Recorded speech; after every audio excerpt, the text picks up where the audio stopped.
So the book of Samuel features 4 characters who are failures as fathers. The priest Eli's sons were a stain on their father's reputation, as were Samuel's sons. Saul had a son and daughter who betrayed him by serving David. David's sons were a rapist in Amnon, a traitor or rebel in Absalom, and a bad king in Solomon. And you can read in the book of Kings, chapters 11 and 12, or 11 through the middle of 12, for the Bible's assessment of Solomon's reign. You can see what I mean by him being a bad king. And you've likely noticed or I hope you noticed the parallel between Samuel and David on the one hand, and Eli and Saul on the other. Eli takes Samuel into his home, into the temple.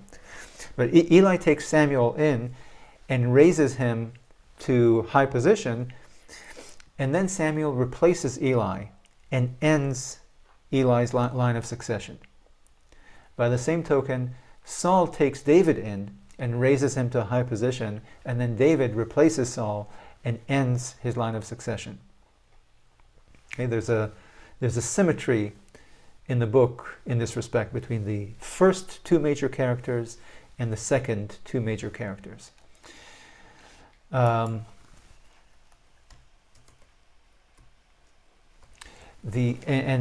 And this replacement of the patron by the protege is the direct product of the patron's failure as a father.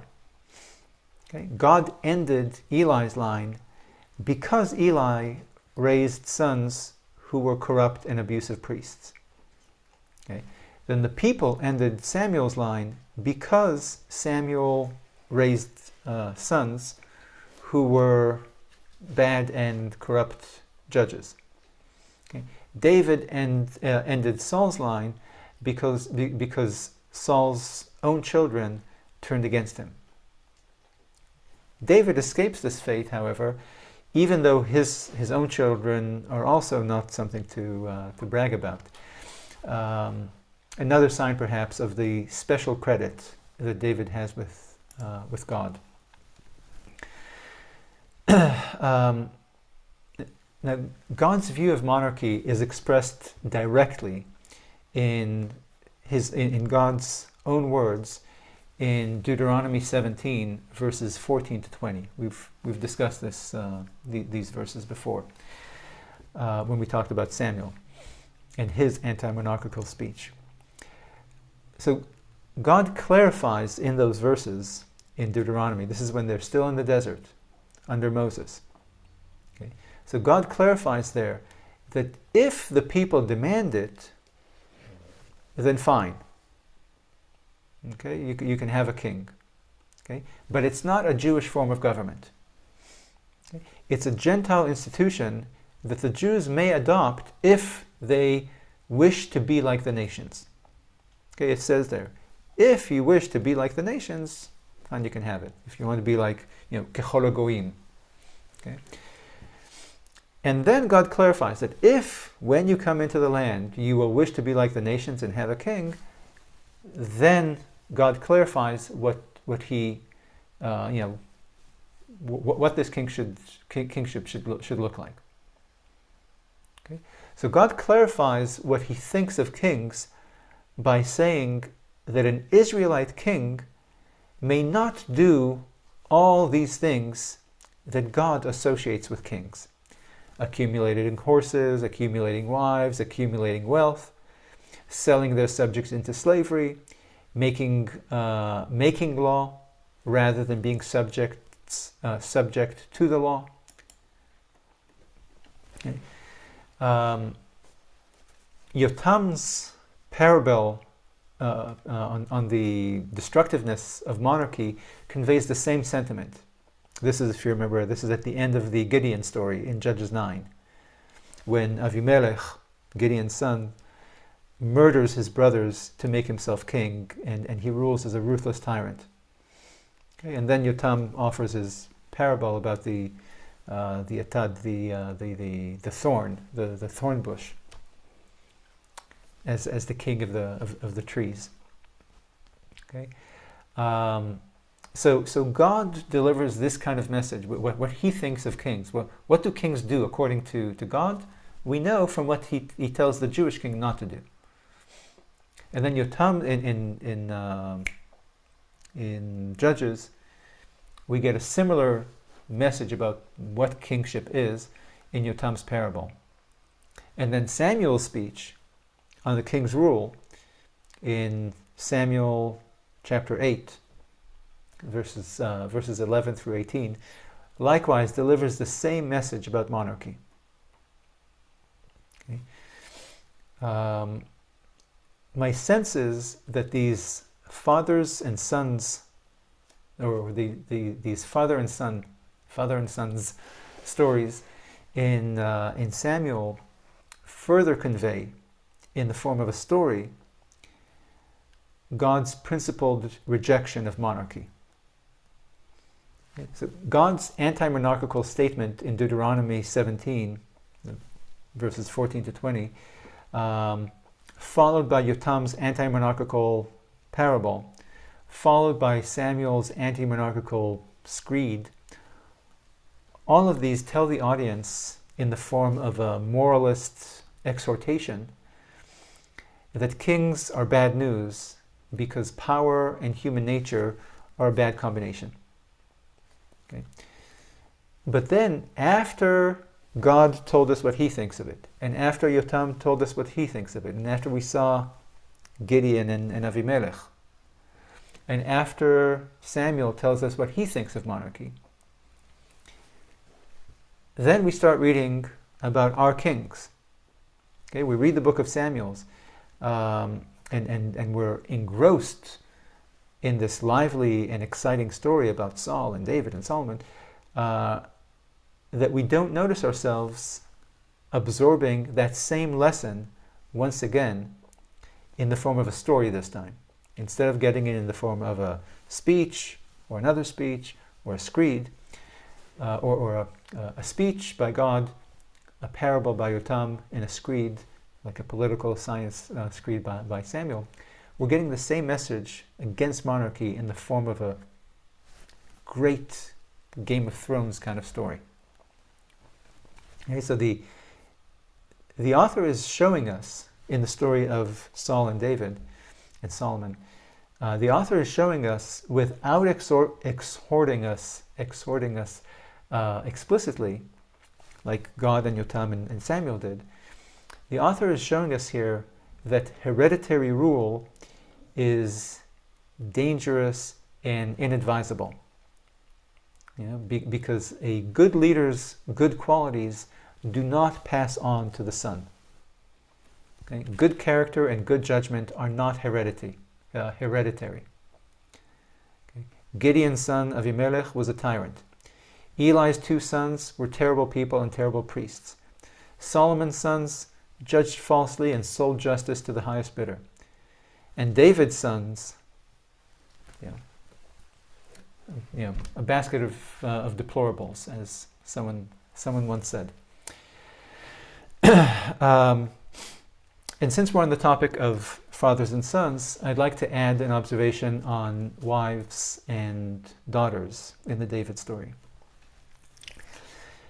You might have noticed a theme when it comes to royal wives and concubines. Okay? How they serve as political trophies for claimants to the throne. Okay? These stories can read like the script of a nature show. Okay? When a new lion takes over a pride by ousting the existing leader and then killing the cubs sired by that previous lion king, and then having sex with all the lionesses. Okay? That's what you'll see. Okay? You oust the previous leader, kill the cubs, and then have sex with the ladies. The most obvious example of this dynamic is on display at the height of Absalom's rebellion. When David flees Jerusalem, he's ousted by Absalom, and then Absalom establishes his court in the capital. This is in Jerusalem. This is in 2 Samuel chapter 16, verses 15 to 23. Okay? And then one of Absalom's first acts in office is bedding his father's concubines in the open, in the view of the people under the sun, thus publicly displaying his victory over his father and his displacement of his father. I am now the new king. I am sleeping with the wives and concubines. Okay? These bedchamber politics remind readers immediately of Reuben, the first, the crown prince, Jacob's crown prince, the firstborn in Jacob's family. Reuben asserting his status in the clan by sleeping with his father's concubine, Bilhah. Okay. Then a more immediate parallel to the Absalom story takes place in 2 Samuel chapter 3. 2 Samuel chapter 3.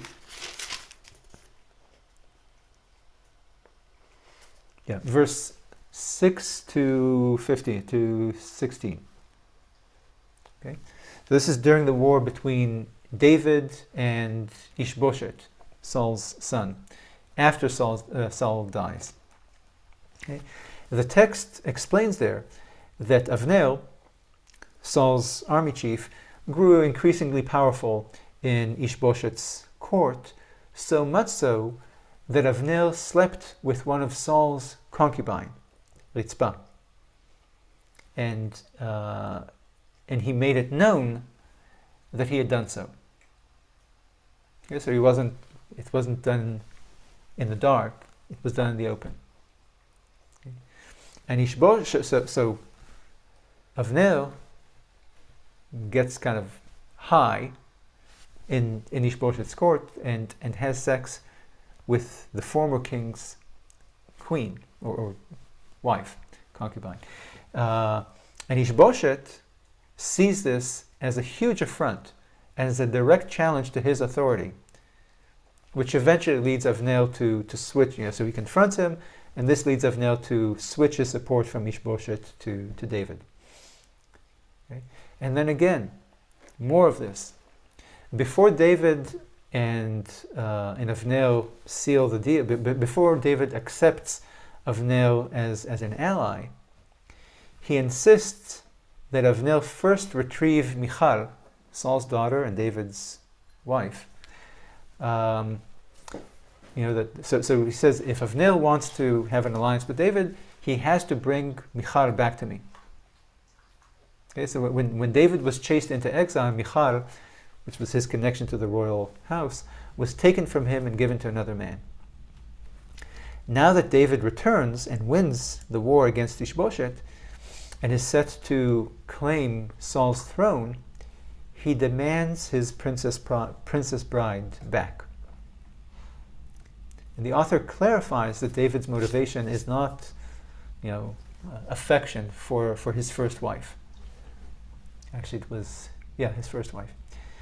The author goes out of his way to tell the audience that David never touched her from that day forth, and that she died childless. This is in chapter 6, verse 20 to 23. Okay, David's motivation, the reason why David wanted her was political. Because David at that time was king of Judah only. And Michal represented an important political and public relations asset in his bid to succeed Saul as king of all of Israel. Okay, Michal was David's only connection to the nation's original royal family. Okay, the family that was seen as the legitimate royal house by the northern tribes. It's kind of like those of you who are familiar with English history, this is the situation during the Glorious Revolution of 1688. Okay, William III's claim to the English throne was that he was married to the princess. And when she died in 1694, William became increasingly unpopular in England and faced growing political resistance because, again, the legitimacy was the marriage tie to the real royal house. In any case, so you see this reclaiming of the wives, or claiming of women, claiming of women is repeated after David once again is chased away, this time by Absalom, and then returns to reclaim the throne.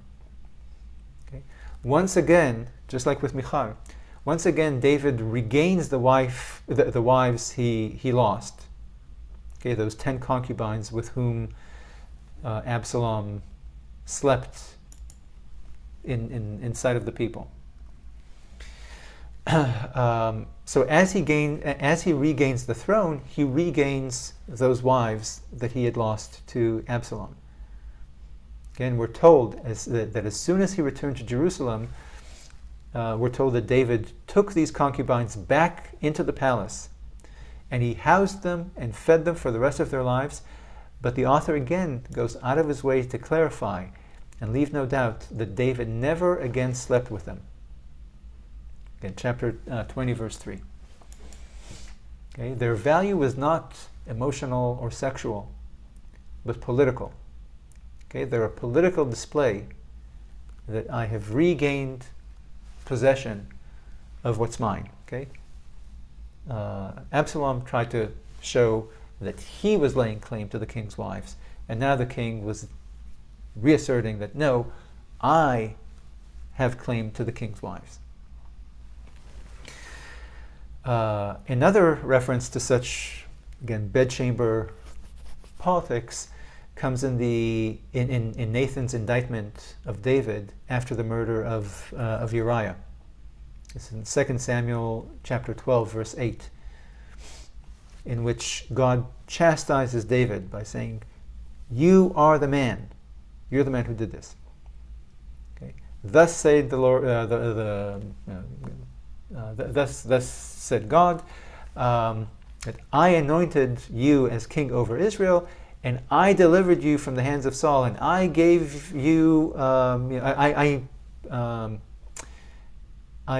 made you the master of your house, and I made you the master of Saul's house, and I gave his wives, I put his wives in your bosom. Okay, and I gave you, and so basically, when Nathan chastises, or God chastises David, he says, I gave you your master's house, I gave you Saul's house, and I gave you your master's wives, and gave you the house of Israel and Judah, and yet you've kind of despised the word of the Lord to do evil in God's eyes. Okay, so there's an indication here that we weren't told this. Up until now, we didn't know that David took Saul's wives. Okay? But there's an indication here that we now find out that when David took the throne from Saul, he took at least some of Saul's wives or concubines. Okay, so in this respect, look, we saw that Avner, as he rose and maybe challenged Ishbosheth, one of the ways of doing that was taking one of Saul's concubines. Okay, so just like Avner tried to become king by taking King Saul's concubine, we find out now, during the Uriah affair, when Nathan chastises David, that when David took over from Saul, or I guess when he defeated Ishbosheth and became king of all of Israel, he took some of Saul's wives. And the last example comes at the very, very end of the David story in 1 Kings chapter 2 with regard to David's concubine Avishag. Okay, that young woman that David used for warmth in his last days. So as soon as David is dead, this is again chapter 2, as soon as David is dead, the author tells us that Adoniah, the son of Chagit, came to Bathsheba, the mother of Solomon, to ask her to advocate for him with King Solomon, the new king, to permit Adoniah to marry Avishag. Okay. The emphasis on the rival prince's mothers maximize. So the fact that the author tells us Adoniah, the son of Chagit, came to Bathsheba, the mother of Solomon. Okay, so the author tells us about the relations here. Okay, this prince is the son of this woman, of this wife of David. This prince is the son of this wife of David. Okay, and the author, by doing so, the author maximizes the impact of this opening statement in this really action-packed episode, the episode that will lead to Adoniah's assassination by Solomon. Okay, this scene in which this is part of that scene in which Solomon cleans house, and meaning kills all these people, to settles all family business, to use the term that Michael Corleone uses in The Godfather. Okay, to take control of the kingdom that David left him. Okay, so highlighting Adoniah's mother and Solomon's mother is a reminder that the enmity between the two princes is 2 generations deep. Okay? Each mother contended for the top position in David's harem in order to position her son to be the next king. And here we are. Okay, that moment has now arrived. Okay, like in a Western that leads up to the big duel on Main Street at high noon. Okay, so this mother that competed with this mother to support their sons, now one son has won, and the other son comes to the mother to ask for this concubine, David's concubine's hand in marriage. Okay, so we are alerted that we are about to see 2 rival princes, sons of 2 rival mothers, contending for David's kingdom.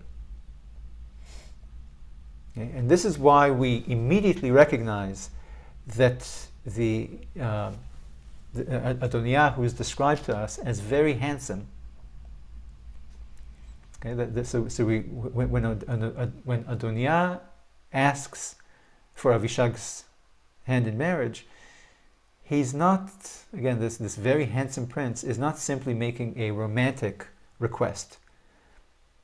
Permission to marry the very beautiful Avishag, also. Very handsome Adoniah, the very beautiful Avishag, the text tells us. Okay, so we're alerted to the fact that this is not a romantic request as a kind of consolation prize after losing the monarchy to Solomon. Okay, the audience understands the political meaning of Adoniah's move here, because we witnessed it before in the stories about Avner and Ritzpah, and David and Michal, and David and Saul's wives, and Absalom and David's wives. Okay, we've seen this before, that this is how you lay claim to political power. This is the kind of a stage in royal ambition. Okay, so what's surprising in the Adoniah story with Avishag is that the normally cunning Bathsheba seems not to see, not to be aware of what we're aware of. Okay? She seems not to see what the authors see, and what we see, and what Solomon clearly sees. Okay, that this is the first step towards a political and military challenge. Okay, Solomon considers Adoniah's request to marry Avishag as a direct and overt challenge to his throne. Again, you can read the indication of this in Kings chapter 2, verses 22 to 25. Okay, just like what's his name, Ishbosheth saw Avner asking for Saul's concubine as a direct challenge to him. Same exact thing here. Okay, so Solomon, when he hears about this, Solomon is fuming, and he reminds his mother angrily that Adoniah is the older brother, the one who normally succeeds the father by right. Okay, that Adoniah has the support of the high priest of Yatal, as well as the support of the very dangerous army chief, Yoav. And that Adoniah's request is a direct challenge against Solomon. Okay, so he says, well, he tells his mother, what are you talking about? This guy's, he wants to kill me. He wants to take my throne. And he therefore orders right there and then that Adoniah, again, that his older brother, be executed for this marital request. Okay, and it's no coincidence that as he does this, Solomon explains that his own claim to the throne is based not on the natural order of succession, but on God's preference. Okay, chapter 2, verse 24, right there. Okay, so as he explains to his mother about the egregiousness of this request, and gives the order that Adoniah be killed, he explains, that Adoniah thinks that he should be king because he's the older, but my claim to the throne is not based on order of succession, but on God's preference. Okay. And with that, we are really officially moving on from the book of Samuel and moving on to, like I said, the book of Ruth, which is, if the book of Samuel is very, very long and very complicated, with a lot of very complicated characters with deep motivations, etc., or conflicting motivations, the next book we'll read is the opposite. Very short, very simple story with characters that are not very complicated. However, since we've already encountered Solomon, just the very, very beginning of Solomon's reign, really the first day of his reign, I want to point out something, again, as we're saying goodbye to the David story, I want to point out something about Solomon's sins as king and how it illuminates something that we discussed many, many, many weeks ago. So, I mentioned Deuteronomy 17, verses 14 to 17, where God is saying that a Jewish king should not accumulate horses and wives, etc., etc.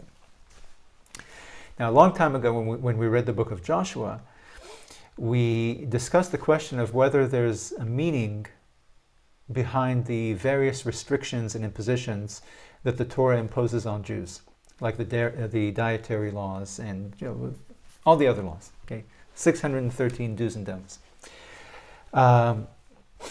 So we wondered about the reasons for the various rules at the time. It's called in Hebrew Te'amei HaMitzvot. Okay, the reasons for these commandments, for these rules. Okay, what's the purpose of doing this and not that? Of eating this and not that? Doing something at this time and not at that time?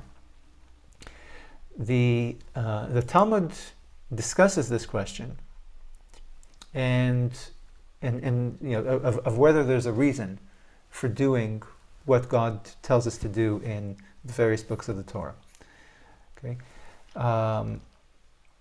and so in discussing this question of Tamei mitzvot, of the explanation of what's the reason for these restrictions and impositions, the rabbis use these very verses in Deuteronomy, again about the king, about what the king should not do, to make the case that there is, to argue that there is no explanation for the mitzvot, for the divine commandments that Jews are commanded to do and not do.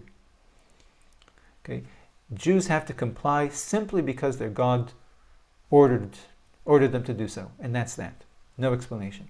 Okay, and they base this judgment, among other things, on these verses about in Deuteronomy about what the king, a Jewish king, is not allowed to do. And so again, these verses are not about you and me. We're not kings. Okay, so the 613 commandments that Jews are ordered to comply with don't include these verses in Deuteronomy, because that is just for kings. So these Talmudic sages point out that these verses, again, Deuteronomy 17, 14 to 17, that in these verses, God, in fact, does give a reason. Okay? God gives an explanation why it is that Jewish kings are not are prohibited from having many horses and many wives. Okay? And God says there, don't do this because this, don't do that because of that. Okay? So, and he explains that a Jewish king should not accumulate horses so that he won't send people to bondage in Egypt as payment for these horses. And he's not to accumulate wives so that his heart won't stray. Okay, so there's a clear explanation why the king shouldn't do this and this. And yet Solomon violates both these prohibitions. Okay, so the rabbis said that because Solomon knew the reason behind these two prohibitions, he could tell himself that it's okay to violate the prohibition as long as I take care to avoid the bad consequences. Okay? As long as I don't sell people to Egypt, to Egyptian bondage, then I can't have many horses. Okay? So if I accumulate many horses without paying for it by selling my people into bondage, then I can accumulate many horses. As long as my heart doesn't stray, I can, in fact, have many wives. Okay? So knowing the rationale behind a rule actually gives license to violate the rule itself. Because you know that the point is not that this act is wrong in itself. It's wrong if it leads you to do something else that is bad. So these sages conclude, therefore, that God's commandments to us are not to be regarded, or they are to be understood, or they are to be obeyed as a king's commandments. Okay? If the king orders you to do something, you do it regardless of whether you agree with the king's rationale, or even if you know what the king's rationale is. Okay? When a king orders, gives a command, you obey it because the king commands it. Okay? So we can speculate, and of course God is our king. Okay? So we can speculate and investigate possible reasons and explanations behind these commandments. But that's merely to keep, again, this is what these sages say. So we can speculate and investigate, what might be behind these commandments. But that's just to help us follow the commandments with greater devotion and joy. But the real reason to follow the commandments is the fact that God, our King, ordered us to do so. Okay, and that really is it We're moving on now to the book of Ruth, so please read all of the book of Ruth, just 4 chapters, and I'll see you then. Thanks.